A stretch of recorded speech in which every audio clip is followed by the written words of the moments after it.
Hello mga kabebe loves! So isang magandang araw na naman po sa ating lahat. Ayan, so ngayon po ay mayroon ulit tayo natanggap na blessings. So maraming salamat po sa nagbigay kay Ma'am Bergie at sa kanyang asawa kay Sir Rodrigo. So nagbigay po sila ng food pack para sa aking pamilya mga kabebe loves. And then may mga damit din po na binigay. So ibibigay ko to sa aking mga kapatid. Ayan, so ihahatid namin ngayon mga kabebe loves ni Eric. So kami dalawa ang maghahatid. Ayan po, so ito po yung yung binigay nila sa amin mga kabebe loves. Ayan. May mga noodles at sardines at bigas po. Ito po yung mga damit. Ayan, so ang ganda to mga kabebe loves. Ayan, so madami to. At bahala na sila mamaya doon at pipili sila kung anong gusto nila. Maraming salamat po. Salamat, ma'am at sir. So ito sir, dadalhin na namin sa pamilya ng aking asawa, ma'am. Shout out sa inyo, maraming salamat. Maraming salamat po. Kabuti ang loob po sa pagbigay. Yes. Siyempre, masaya na naman sila mga kabebe loves dahil may mga damit and then may mga food pack. So, maraming salamat po talaga, ma'am. Ayan. So, aalis na po kami mga kabebe loves.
Ayan po mga kabebe loves, so dito na kami at dito kami nagdiretso sa bahay ng aking tatay.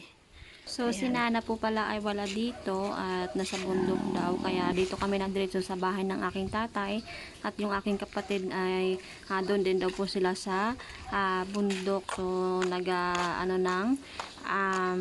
nagagamas ng damo sa kanilang tanim na mga mais mga kabebe loves. Ayan, so dito na kami sa bahay ng aking tatay mga kabebe loves. So meron din pala silang tanim na mga mais dito. Ayan, matataas na. Ayan mga kabebe loves, so ibibigay na ni Eric sa aking tatay at dito rin aking kuya.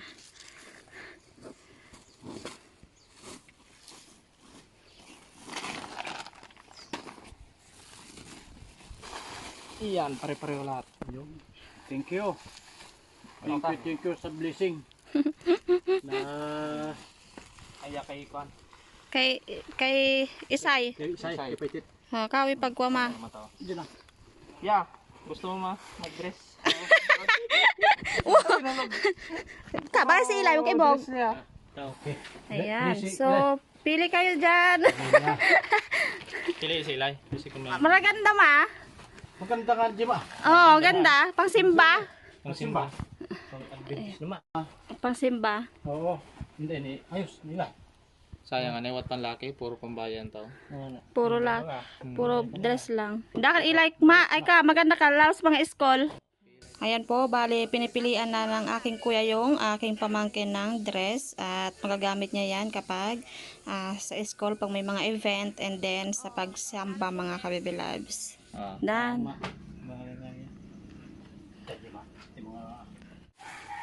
Alam mo, dito sa atin sa bundok, talagang malaking bagay doon sa nagbigay na mayroong magandang kalooban, no?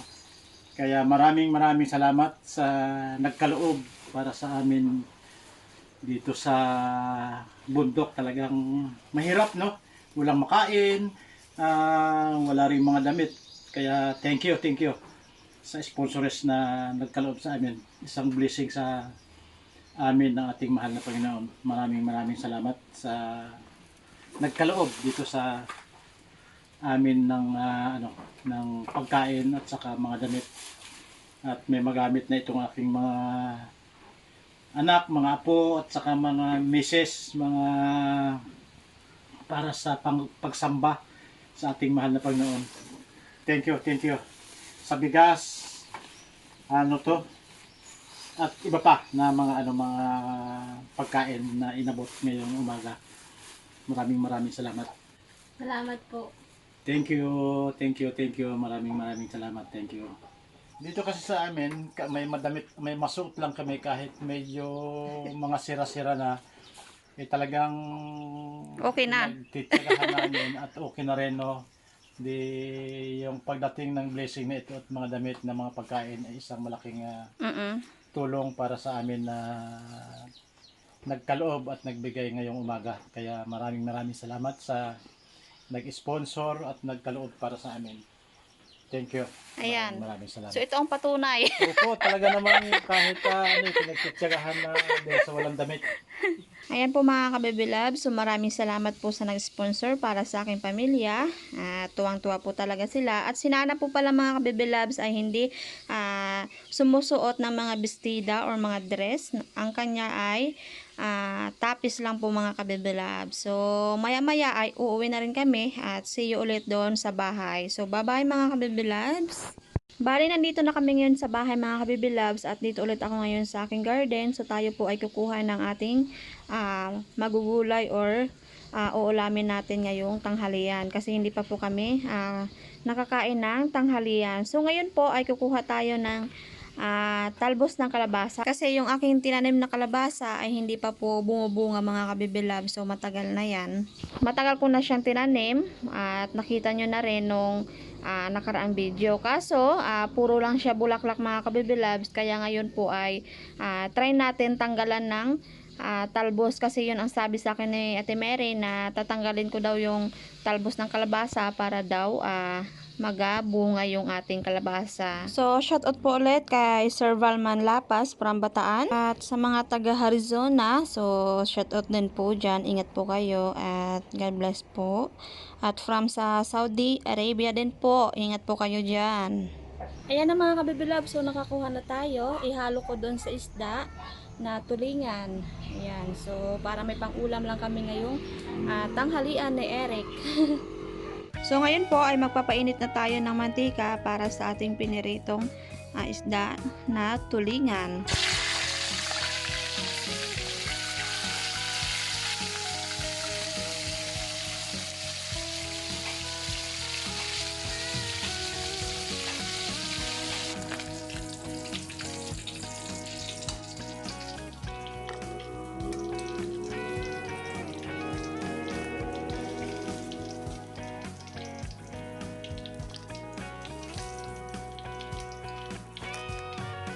So ngayon po ay lilinisan na natin yung ating nakuhang talbos ng kalabasa.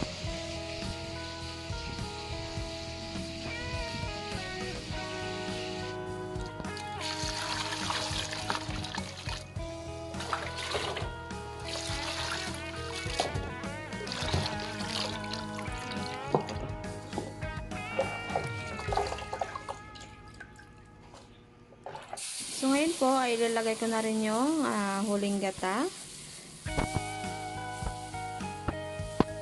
So maglalagay din ako ng bawang at sibuyas para sa pampabango ng talbos ng kalabasa. At ilalagay ko na rin yung ating talbos na kalabasa kasi kumukulo na yung ating gata.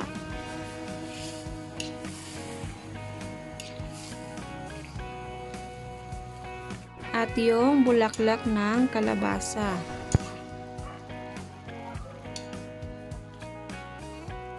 So, nilagay ko na rin pala yung pinirito kong isda na tulingan. So, 3 piraso lang yung aking ilalagay para may pampalasa tayo sa ating ginataan.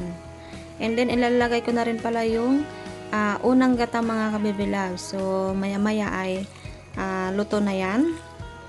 At maglalagay din ako ng kaunting asin.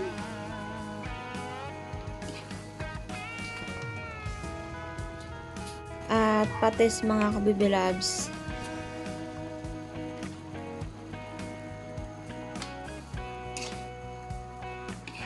Mamaya ay kakain ng Derek dahil luto na mga kabibilabs. Luto na siya mga kabibilabs. Hanguin na natin.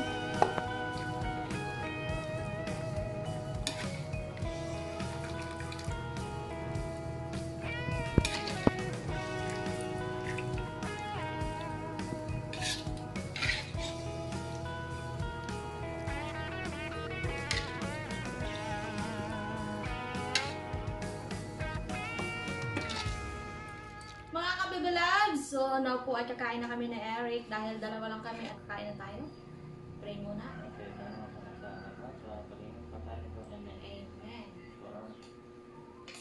Tikman na ang ating gulay. Masarap ito mga kabibilabs. Okra. O ano, para malapot-lapot din. Ayan. Kain po tayo. Shout out ulit dyan.